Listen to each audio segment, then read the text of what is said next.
మన ప్రియతమ నేత రాష్ట్ర మాజీ ముఖ్యమంత్రి వైఎస్ జగన్మోహన్ రెడ్డి గారి ఆదేశాల మేరకు ఈరోజు ఏలూరు జిల్లా ఎస్ఎస్ఎల్ విభాగంలో ఏలూరు నగరంలో ఎస్ఎస్ఎల్ విభాగంలో నుంచి మెడికల్ కాలేజీ విధానాన్ని ప్రైవేటీకరణ రద్దు చేయడం కోసం నిరసన కార్యక్రమం జరుగుతుంది.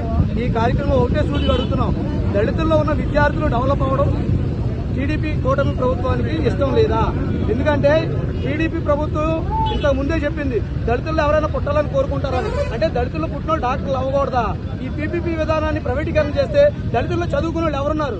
ఈ 60 ఎస్సీ కులాల్లో చదువుకునే దళితులు ఎవరుంటారు? మీరు ఒకసారి మనస్ఫూర్తిగా ఈ కూటమి ప్రభుత్వం ఎస్సీ నాయకులు కూడా తెలుసుకోవాలి. ఈ పీపీపీ విధానం రద్దు చేయాలి. ముఖ్యంగా దళితులు చదువుకునే విధానాన్ని కూడా మేలు పొందాలి. ఎందుకంటే విద్య వైద్యం మెయిన్ ప్రజలకి, దళితులకు కానీ ఎవరికైనా మెయిన్ విధానం అదే. కానీ దాన్నే ప్రైవేటీకరణ చేస్తే ఎవరు చదువుకుంటారు? డబ్బున్నోళ్ళకి చదువులా, డబ్బున్నోళ్ళకి వైద్యాలా? ఈ రోజు ఎంతో మంది ఆంధ్ర రాష్ట్రంలో చాలా ఇబ్బందులు పడుతున్నారు. ఈ కూటమి ప్రభుత్వం వచ్చాక దీన్ని గద్దెదించే ప్రయత్నంలో ప్రజలందరూ ఉన్నారు తక్షణమే.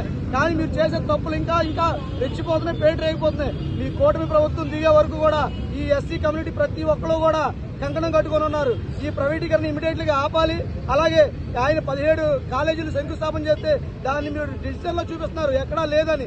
కానీ 5 మెడికల్ కాలేజీలు క్లాసులు జరుగుతున్నాయి. మీరు కళ్ళు ఇప్పి చూడండి, ఆ ఏరియాలోకి వెళ్ళండి. మీరు ఏదో పట్టుకొని తిరిగితే కాదు, మీరు ప్రజలు కూడా తెలుసుకోవాలి. ఈ డిజిటల్ కాదు, ఆయన గ్రాఫిక్స్ లో ప్రతిదీ చూపించేస్తాడు. 2029లో మొత్తం కట్టేసినట్టు ప్రపంచాన్ని కూడా ఆయనే ముఖ్యమంత్రి వెళ్తున్నట్టు చూపిస్తాడు. అది చంద్రబాబు నాయుడు మనందరికీ తెలిసిందే. కానీ అది వద్దు, అలాంటి వీటిలో లొంగిపోవద్దు.